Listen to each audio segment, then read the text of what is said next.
El 18 de diciembre de 1968, Paul Avery, reportero de San Francisco Chronicle, oyó a través del teléfono una voz distorsionada que le anunciaba que el infierno había comenzado.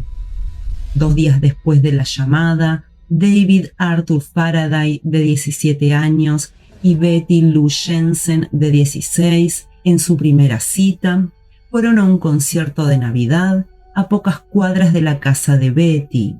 Terminado el show y apenas pasadas las 10 de la noche, estacionaron el auto en el cruce de Lake Herman para besarse, pero fueron interrumpidos por otro auto que se detuvo exactamente al lado, comenzando una balacera. Los cuerpos acribillados de la pareja fueron encontrados por una vecina del lugar. La investigación fue un total fracaso, ya que no había ninguna prueba ni ningún testigo. Sin embargo, uno de los más viejos reporteros de ese diario y compañero de Paul Avery recordó un caso de cierta similitud sucedido años antes. El 4 de julio de 1963, Robert Domingos, de 19 años, y Linda Edwards, de 17, fueron a tomar sol a una playa cercana a Santa Bárbara y nunca más volvieron a su casa. Al día siguiente, el padre de Robert, rastreando el lugar, encontró los cadáveres en una vieja cabaña casi destruida. La pareja estaba atada de pies y manos y acribillados por un arma calibre 22. Robert con 11 balazos y Linda con 9. El asesino, a su vez, intentó quemarlos, pero el fuego no prosperó. El año de 1969 fue infernal. Michael Mogot y Darlene Ferrin fueron asesinados también el 4 de julio en un campo de golf de Blue Rock Springs, en California. Darlene murió en un hospital mientras la operaban y Michael sobrevivió. Un día después, un nuevo llamado telefónico a la policía sucedió. En voz muy baja se escucharon las siguientes palabras: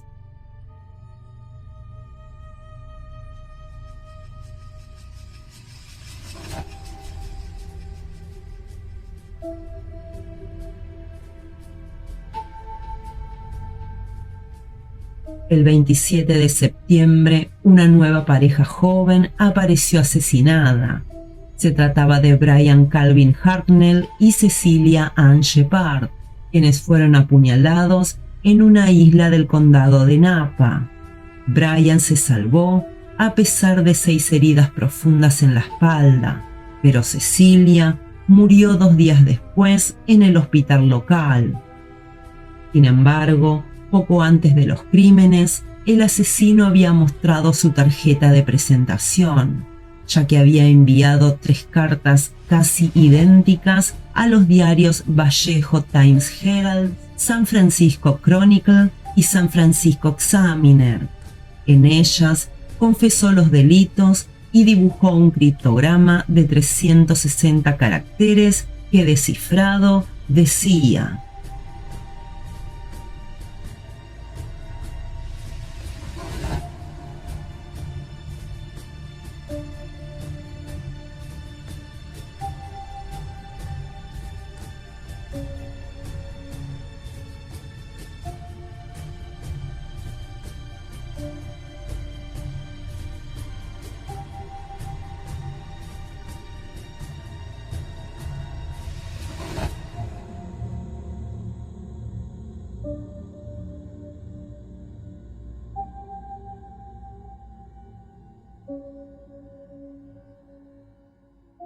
En adelante, para la prensa y para el público, el homicida sería conocido como el asesino del Zodíaco. En sus cartas, Zodiac exigía una condición: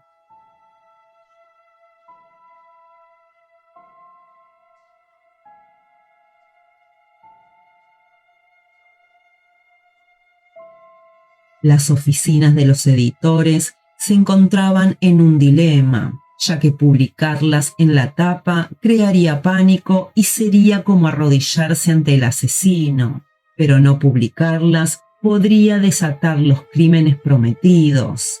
Tras largas horas de debate, los tres diarios optaron por imprimir las cartas de Zodíaco, pero en páginas interiores de los diarios. Los crímenes siguieron y los cadáveres aparecieron tardíamente, como el de Sherry Joe Bates, degollada y casi decapitada el 30 de octubre de 1966 en Riverside. Al enterarse de este ataque, el reportero Paul Avery no tardó en conectarlo por sus similitudes con el asesino del Zodíaco. Sin embargo, jamás pudo comprobarlo. No obstante, a veces los crímenes de Zodiac fallaban, como el ocurrido el 22 de marzo de 1970. Ese día, Kathleen Jones, de 22 años, iba con su bebé por la ruta 132 cuando desde otro coche le hicieron señas de luces para que frenara. Ella obedeció y estacionó su automóvil. Al hacerlo, un hombre se acercó a su ventanilla y le dijo: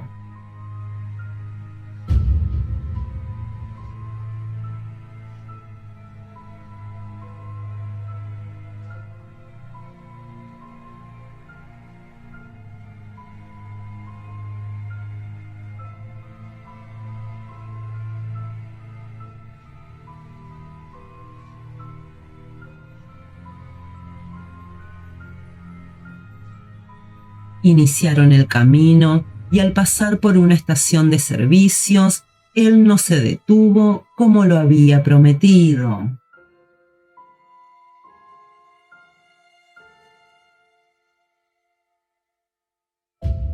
Aterrorizada, Sherry abrazó a su bebé, saltó del auto y se escondió detrás de unos arbustos cerca de la banquina. El hombre aceleró su auto y se perdió en la noche.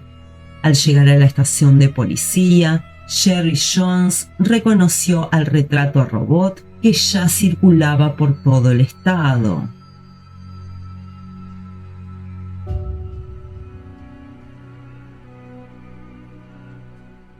Poco después, se dio una llamada de Zodíaco al San Francisco Chronicle, en donde el asesino decía: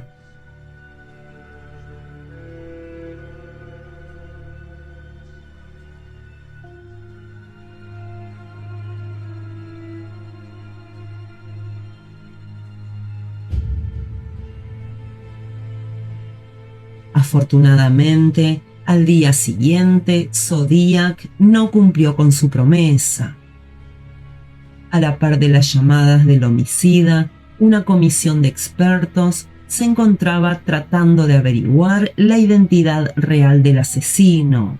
Calígrafos con sus lupas sobre cada letra de las cartas, médicos y peritos forenses detrás de una huella, de una gota de sangre o de sudor en busca del ADN, y psicólogos rastreando un perfil para acotar la investigación a una zona o a la lista de sospechosos. Sin embargo, todos llegaban a conclusiones diferentes. Así, según los distintos informes, Zodíaco podía ser blanco o podía ser negro. Podía tener entre 20 y 35 años o podía tener entre 45 y 50. Tampoco se sabía si tenía educación universitaria o no. Todo era una gran duda, un gran misterio. Entretanto, en la redacción del San Francisco Chronicle, el caricaturista Robert Graysmith, apasionado por el caso, husmeaba en los escritorios y en los archivos para armar su propia investigación. Y esa curiosidad lo llevó a revelar un dato que se les escapó a todos los policías y periodistas.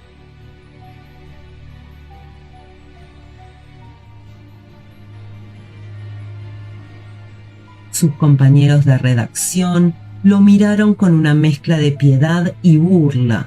pero al escucharlo se quedaron boquiabiertos por dejar pasar un dato tan relevante como ese.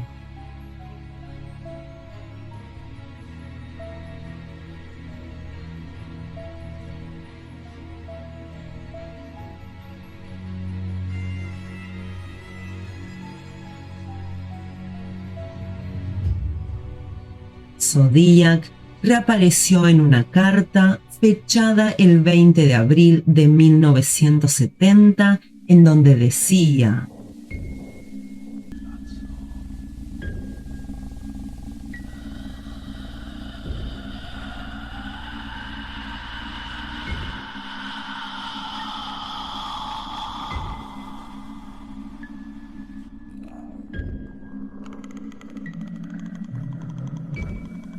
cuando toda esperanza de atraparlo se había perdido, algunos indicios apuntaron al que sería el principal sospechoso y para algunos investigadores el culpable, un hombre llamado Arthur Lee Allen. Arthur fue denunciado por un amigo y detenido. En ese momento dijo que los cuchillos ensangrentados que tenía en su auto el día del doble ataque en el lago los había usado para matar pollos. La realidad es que Arthur Allen era un maestro de escuela. Dictaba clases en Vallejo, una de las 3 ciudades donde sucedieron los crímenes de Zodíaco. En 1975 fue condenado por abuso sexual de niños. En su zona era un conocido pederasta. En su casa tenía armas y explosivos. Sin embargo, todas las posibles pruebas, es decir, ADN, rasgos de escritura y huellas dactilares, fueron consideradas circunstanciales.